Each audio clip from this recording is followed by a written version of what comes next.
sa listahan ng mga nominado. Kayong apat ay sasabak sa ikalawang bahagi ng ligtas. Para sa muling pagharap ng mga natitirang housemates sa Ligtas Challenge, meron lamang silang 7 minuto para maglagay ng bola sa mapipiling paglagyan na housemate. At sa huli, ang may pinakamaraming bilang ng bola sa kanyang kahon ang kukumpleto sa listahan ng nominado. Ang inyong ikalawang bahagi para sa inyong ligtas ay magsisimula in 3, 2, 1, go!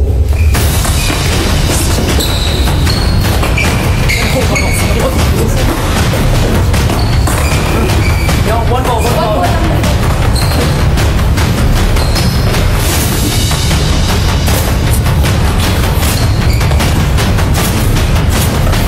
It's more personal now. During the second round, it was more direct. After everyone grabbed the ball, Young, Mai and myself, we went in the direction of Christian. We all put our first ball to his box.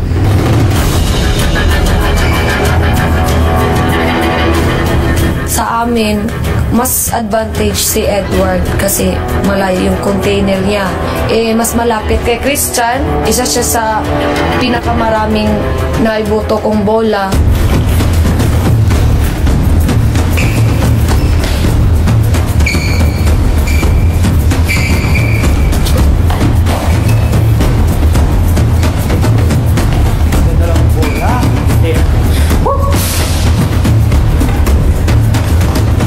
Na talaga ako that part na yun, seryoso na po talaga ako. Nako, ako nang talagang pinapag-isaan ninyo.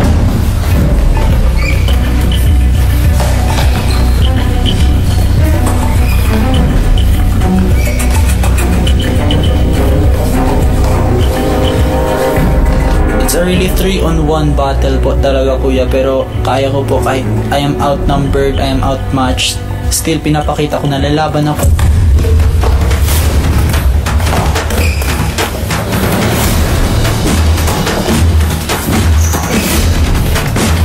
Pagod na lahat talaga yung nerves ko, hindi na makagala kasi ganun na talaga sila. Pero kasi nga may pinaglalaban, kaya laban pa rin ako, kuya, bahala na.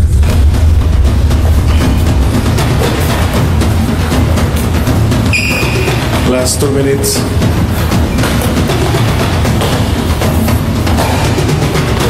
Lalaban po, kuya. Pakita ko po sa kanila na kaya ko po. Para saan ba itong pinaglalaban mo? Sa mga ano ko po, pamilya ko at sa buong ano ko po, bansa.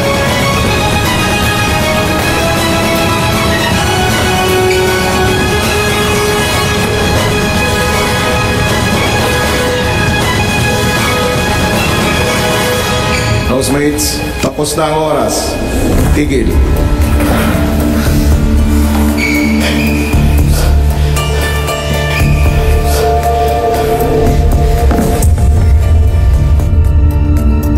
Kinakabahan na po kasi baka malalagay ang sarili ko sa alanganin. Pagkatapos ng ikalawang round ng ligtas, bumalik na sa loob ng bahay ang lahat para sa anunsyo ng huling nominado.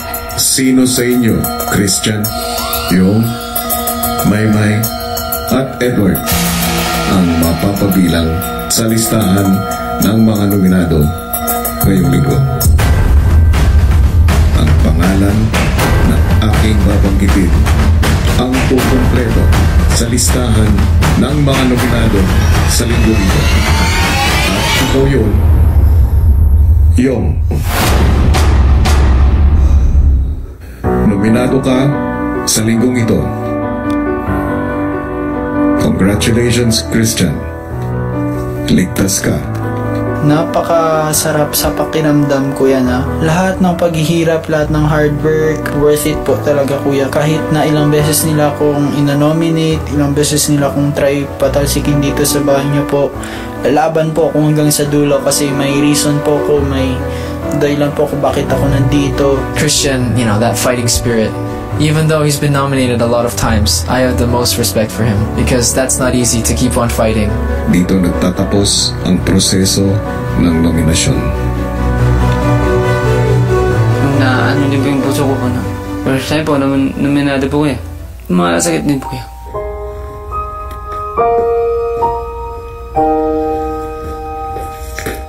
I was really sad for Yong kasi sobrang sipag niya kuya, sobrang bait niya.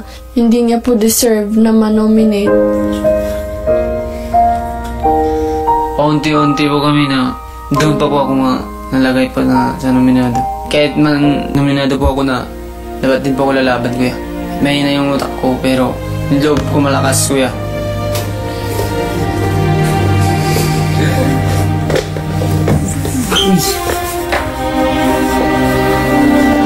Hindi niya po deserve, kuya.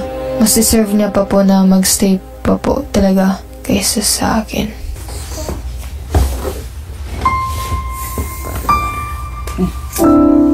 Sige siya kasi yun sila yung nandyan para sa akin. Kaya masakit, kuya, kung isa sa kanila mawala. May. Kaya ko din po silang makikita malungkot din kuya. Kasi pag nakikita ko po sila pong malungkot kuya, parang nakikita ko din yung mga pamilya ko din kuya. May, love you. Magtutur pa tayo. Hintayin kuya. Di ba ako nagpakita kanina ng lungkot? Hinahan ko na lang po sa mga tawa ganyan. Yo, Yeah. if you go, you start looking for condo, yeah. Yeah. You find Marco, you start looking for a condo. Yeah. Yeah. Kaiser. Okay. Yeah. Brother. Yabay. Yabay. You know what, Kaiser? Bow na mo. Patindi na nga ng patindi ang hinaharap ng ating mga teen housemates para ipaglaban ang kanilang pwesto sa loob ng bahay. At matapos ang tensyon ng nominasyon, nakilala na natin ang mga bagong pangalan ng alanganin sa linggong ito. Sino nga ba kina Kisses, Vivory at Yong ang susuportahan ng taong bayan? Magsisimula na muli ang botohan. Ngayon din, sa puntong ito, voting is now officially open. Maaari nyo na pong iboto ang pangalan ng nominado na sa tingin ninyo ay pinakakarapat dapat manatili pa sa bahay ni Kuya. 1 vote per sim per day only, kaya vote wisely mga kapamilya. Magandang gabi, Team Kapamilya! Alam nyo ba, hindi pa natatapos ang harapan sa bahay ni Kuya dahil isang issue naman ang gustong harapin ng ating latest evictee na si Marco na may kinalaman sa dating kasama na si Kisses. Ano nga ba ang mga nalaman niya sa outside world kaya ginusto niya muli makausap si Kisses? Narito ang kwento. Dala ng matinding lungkot sa tuluyang paglabas ni Marco sa bahay ni Kuya. 3 sa pinakamalapit sa kanyang housemates ang nagpaabot ng kanilang mga mensahe para sa kanya. At ang mga mensaheng ito ay naiparating ni Kuya kay Marco sa naging guesting nito sa PBB Online. I'll see you on the outside, man. Stay safe. Love you, man. I hate you. Nang iwan ka, wala ka na, wala na yung taong palaging mangulit sa akin. At si Marco nagulat sa naging mensahe ni Kisses para sa kanya. Marco, una sa lahat gusto kong mag-thank you sa lahat-lahat ng love and care mo na ipinakita mo sa akin. Yung hindi ko pa nasasabi sa'yo is na, Marco, huwag sana lumaki yung ulo mo, pero siguro last month pa, gusto ko na sabihin sa'yo na gusto kita. I will miss you so much and I love you and take care always. God bless you. Okay, tagal kitang hinanap. Okay, tagal. Kung si Marco napanood ang dating mga kasama sa loob ng bahay naman, may bigla ang ding ipinapanood sa housemates.